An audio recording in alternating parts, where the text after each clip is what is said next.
This is Moose, this is Zeus, and this is the roadmap to success. Let's see if we can get a sit out. Sit. Sit. Sit.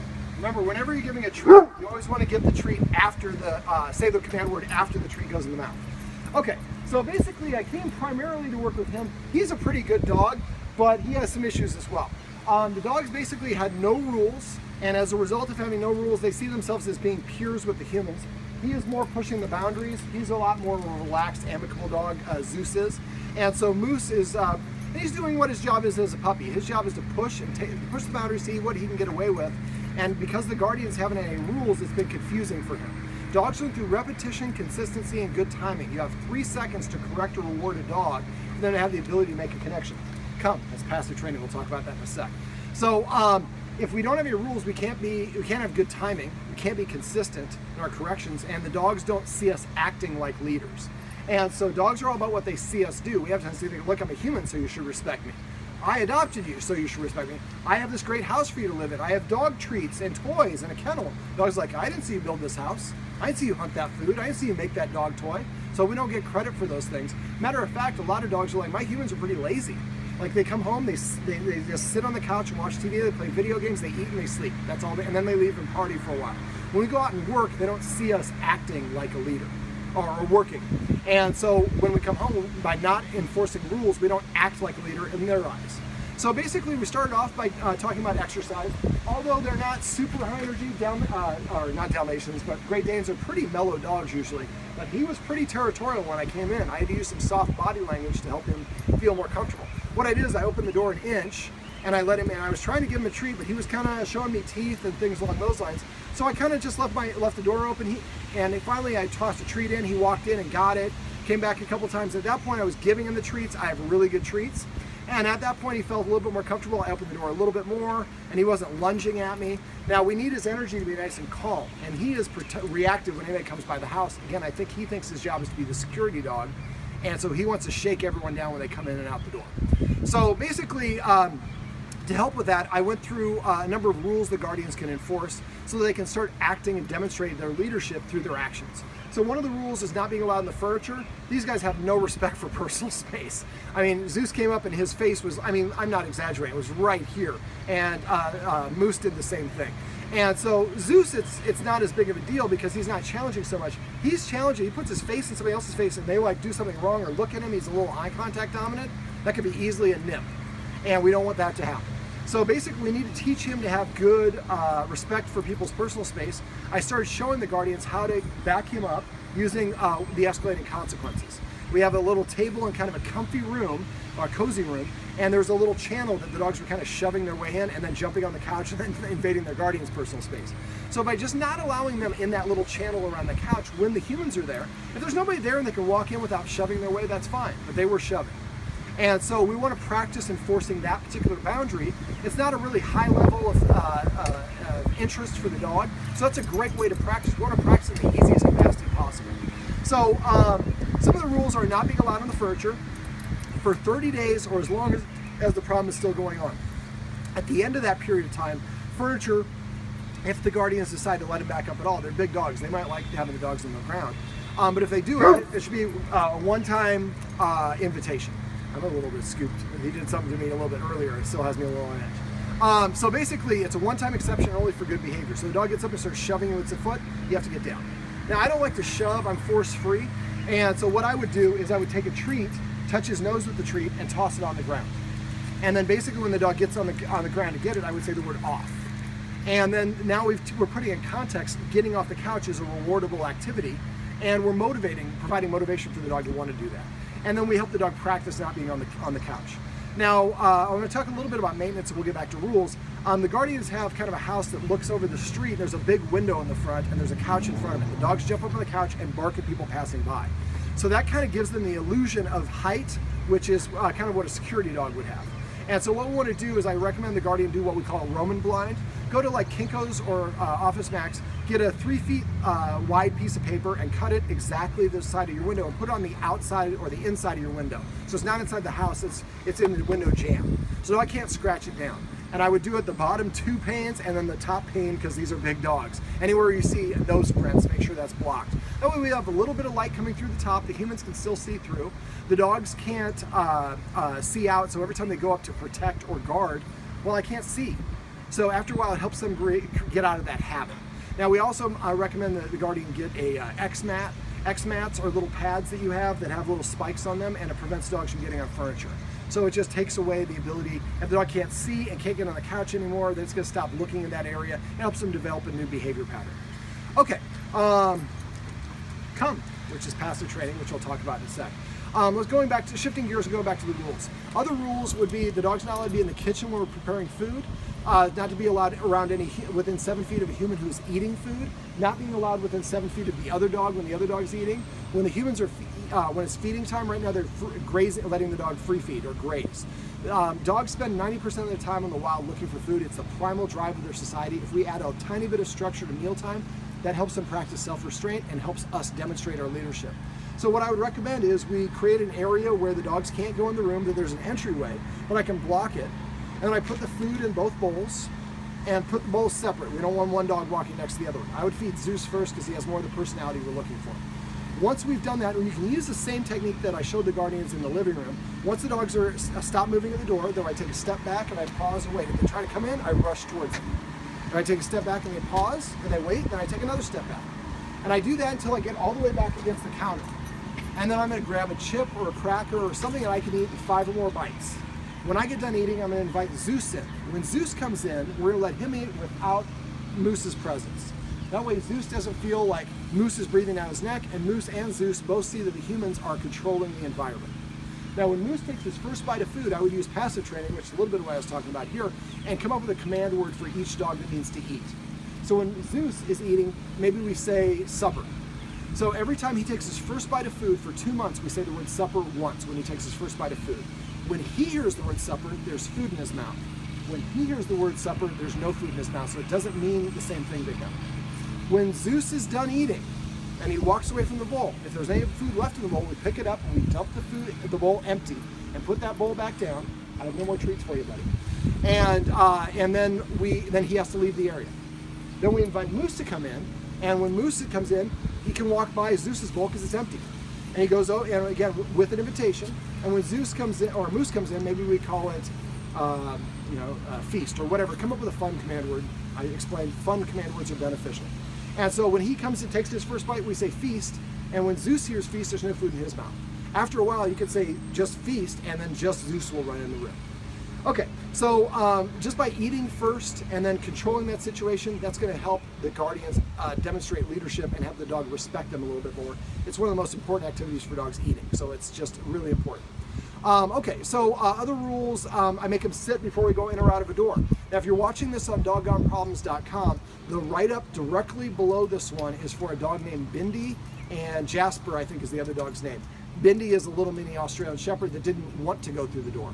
Now, I showed the guardians kind of using the same technique, although it was interesting for me as a psychologist, or dog psychologist, is different situations. Bindi did not want to go through the door. These guys want to charge through the door.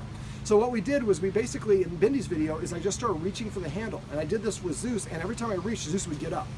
So I stopped and I told him to sit. And I just did this moment over and over again without actually even touching it until he stayed seated. Then I jiggled the handle. As soon as I made any sound, he got up. So what we want to do is, and this is what I do really across the board for all dog behavior problems, is the first thing I ask the guardian is, have you taught the dog how to behave in that situation? If they haven't, then what I do is I recreate that situation and I help the dog practice it one step at a time in a practice scenario. So the first step is just simply reaching my hand towards the handle without even touching it and having the dog stay in a sit the whole time. Once it can do that, then I jiggle it without opening it. Just a light jiggle, and I keep doing that, a light jiggle until the dog stays seated, and then I go to a heavier jiggle and heavier. Eventually I open it, just a crack, and I close it. Anytime the dog gets up. And I keep on doing this over and over again until I can go through each individual step and the dog stays seated, because now I have taught the dog how I want it to behave throughout this particular activity. Now, once you get through that door, then I would go to, and we have actually 3 doors. So we have the door from the inside of the house to the kind of the stairwell. Then I would repeat it there, and I would repeat it in the garage door. Now, it's also helpful to do this at times when you're not letting them out, and you might want to practice this with the dogs one at a time. It's a little bit easier. Even though they're more problematic when they're together, Practicing separately helps them develop the skill set that they want. It makes it a lot easier and once they both know it, then you bring them together and practice together. Okay, passive training, which I talked about several times, is rewarding the dog when it offers a desired behavior voluntarily. I'll show you right now. Well, you went the other direction. I was going to show you with Zeus. If I lure the Zeus, if I make a sound, then I'm luring him. That's okay. There's nothing wrong with that. But passive training is offering no influence over the dog whatsoever. Every time the dog comes and sits next to you, pet it and say sit within 3 seconds. Every time it comes to you, pet it and say come within 3 seconds. Even if it's just walking by like we did earlier in the video, say come, because that's the end result we're looking for. A lot of us train our dogs to misbehave. For dogs, attention itself is validating. They don't really care if it's good attention or bad attention. So if I steal a remote control, the humans get up and chase me. Well, I like that. Well, instead, sitting is what gets the human's attention now. Laying down, coming to them. So every time the dog offers a behavior we want, I want the guardians to make sure we recognize that. And if one of us misses it, we see the other guardians nearby, we say, testify. Again, I like funny words. And that guardian will look at the dog, and whatever the dog's doing, we pet and say, sit. If it's standing, we assume it came and just pet and say, come. So the more that we reward them for desired actions and behaviors, the more they are going to start offering those behaviors. And now people are like, oh my God, I came over before and he was all crazy jumping up at me. Now he sits in front of me. That's right, because we've conditioned him to do that. We taught him this is a proper way to get a human's attention. So that's passive training, waiting for the dog to do it voluntarily with no influence from the human whatsoever, and immediately rewarding with a pet or attention or whatever, and saying just the command word. Most people say good dog for everything, and it takes it out of context. The dog sits, I want to pet it and say sit, and exclusively sit, not even good sit, just sit. That makes it easier for the dog to perform. I want to give the dog every advantage I possibly can. It's just much easier for us to consolidate our vocabulary than to use 10 versions of what we call dogs. Come here, over here, here boy, dog's name, whistle, tap my thigh. Now the dog has to listen for 7 different versions of come, where it's easier for us to always just say come or here. Okay, so that's passive training, which is the easiest way to train any dog to do anything. Just wait for them to do it and be cognizant and recognize it. I also use what I went over what I call petting with a purpose. Petting with a purpose, these dogs jump in people's personal space, they nudge you they paw at you for attention. Well, for a quick sidebar, if I'm petting the dog and it puts a paw on me, that's a dominance move. I immediately stop petting. So I call this light switch on, light switch off. Light switch on is engaging with the dog, petting it, interacting with it, talking to it, whatever. Light switch off is stopping immediately the second the dog starts doing something you don't want. So if you're petting the dog, he's loving it, and then he puts his paw on you and you stop petting, you're saying that putting the paw will stop me from petting you. And the dog's like, but I put it there because I wanted to let you know that I really want you to keep on doing that.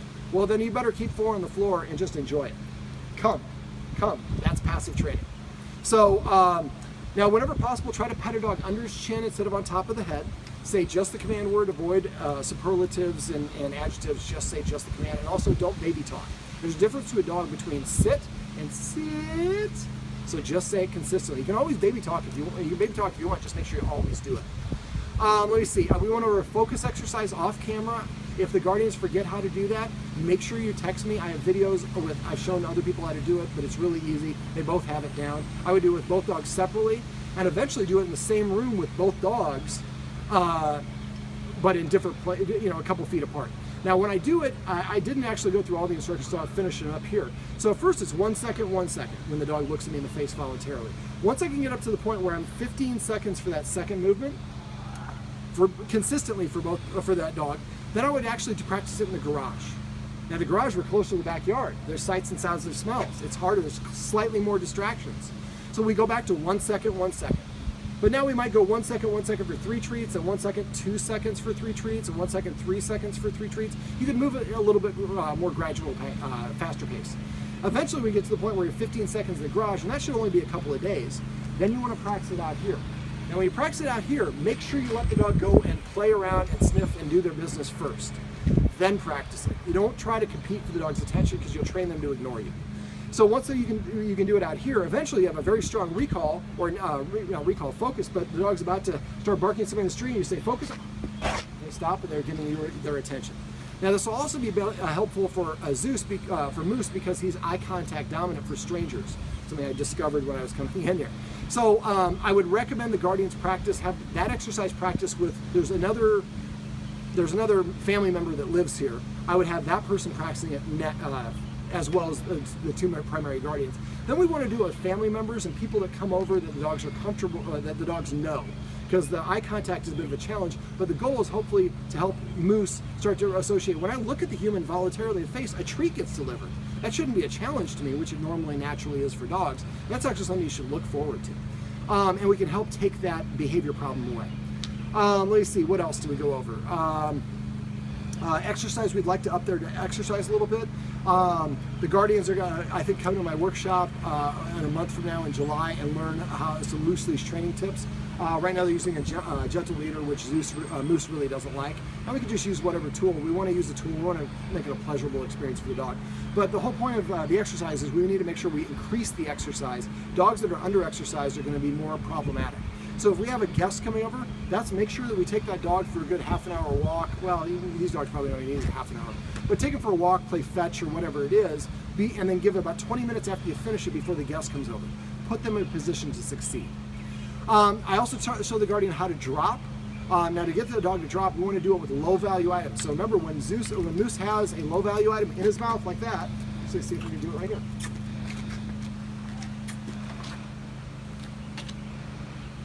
Drop. Normally I would have done it when it's right here, and I just hold it in front of their nose. I don't say anything. I just wait. And as soon as they drop it, then I pop it in the mouth and I say the word drop. Now eventually we can do that with the heel or with the fetch. Now I get a dog to sit by using my hand like this, and I do an arc over their head. And as soon as he sits down, then I lower my hand, let him lick the treat off, and say, whoop, there you go, you get it, and say sit. So that's a nice, and if you want the dog to come to you, the lower you go, the more it's for the dog. So, but sell it. I see a lot of people like, well, the dog knows you don't have anything. Pretend like you have a marble, but better yet, to have a treat in there. I'd also like the Guardians to get in the habit of, be careful for him. Sometimes somebody's petting him and he comes and inserts himself in between. That's right, a blocking mode. So if that's the case, we need to make sure we move him away or move towards him and continue engaging with him, let him know he can't control the situation. Now sometimes, as long as his confidence is good, I pull out one treat and I would do something like this. I call this coffee for closers. Sit. You gotta chew it up first, buddy. He's like, I got my own treat in my mouth. I'll just, all right. Sit. Now if I say it multiple times, then I don't really mean it. Now he's a demand barker. That's what he's trying to intimidate me to get me to get the treat.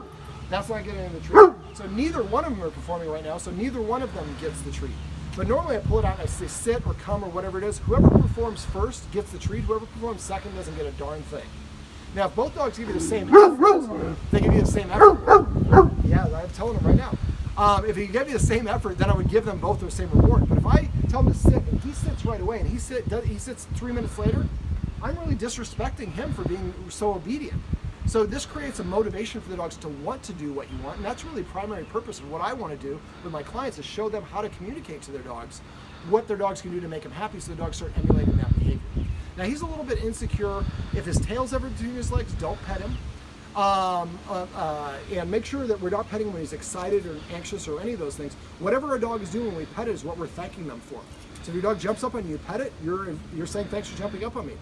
Somebody was living here, was eating something, a dog, Zeus came right up in it and was petting him while he's eating. Very highly disrespectful for dogs. They shouldn't be within 7 feet of whoever's eating something.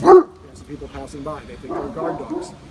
And the more that we enforce the rules and boundaries, the less that they will think that that's their job, and they get more and more comfortable, and they're relaxed. I don't have to worry about that. Humans are going to handle that. I also showed the Guardians how to release the dogs out of the kennel in a measured, controlled way. Now, the first couple times you do this, you have to outlast the dog. Well, you always need to outlast your dog and always follow through. But for the kennel, when you're, and the Guardians are having the dogs in a kennel a little bit longer than I like. You don't want a dog in a kennel for longer than 4 hours. It'll increase cortisol in their blood. So if we come home, and let's say they've only been in there for 4 hours, and we go and open the door and we let them out and they're like a little tornado, that's the energy they're going to carry with them out. This is why we're at the door, we make them sit and wait for their energy to be nice and calm before we let them out. Same thing with the kennel. The only way you're going to get out of the kennel is by laying down. So I open it, stand in front, block. If you forget how to do it, make sure you let me know. But the first couple times you do it, make sure you use the bathroom first, have a drink of water, have your phone or something. You might have to be there for an hour. And as soon as the dog sits, take a step backwards. 1 step and wait. He turns forward, come out, you step forward and hiss. And eventually you should be able to be several feet away, and you wait for them to lay down. As soon as they lay down, boom, you get freedom. And after you practice a couple times, they'll start laying down faster and faster. Come. then they actually learn the only way I can leave the kennel is by being calm and relaxed. And calm and balanced is how I want dogs to behave. When we're excited, or even if we're just happy excited, we're all worked up, we're going to make mistakes. I want the dogs to be calm and relaxed for all sorts of activities. So if there are activities they get excited about, analyze it like I talked about earlier. How can I recreate that situation? Help the dog practice that scenario one step at a time in a practice scenario with one dog at a time until it knows all the steps and bring both dogs together. Now, last thing I'd like the guardians to do is the dogs know some commands, but they don't know a ton, and Moose especially is an insecure dog. And so just like human bullies, he's not a bully, but he's insecure, and the human bullies are typically insecure.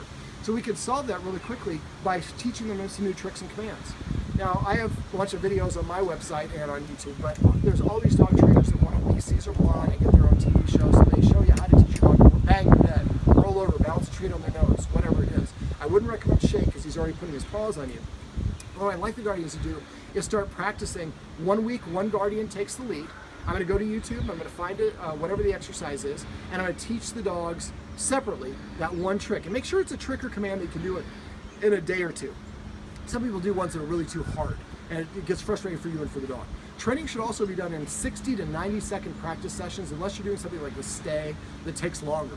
You want to keep it very short and concise and always end on a good one so the dog had a good remembrance of it. And so once we teach them both to bang, you're dead, then we separately, all week long we practice that command.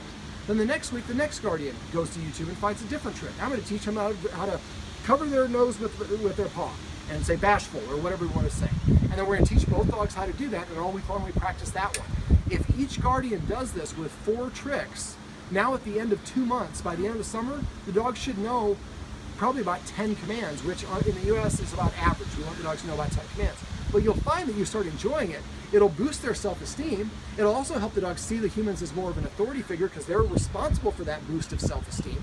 And we have different ways of redirecting the dog.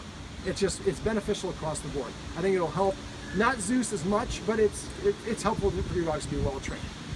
Zeus, hey buddy, sit. Sit, and sit, and I pet under the chin and say sit after the treat goes in the mouth. Well, this is Zeus, Moose, and this is Moose, and this is their roadmap to success. Remember, everything you do trains your dog, only sometimes you mean it.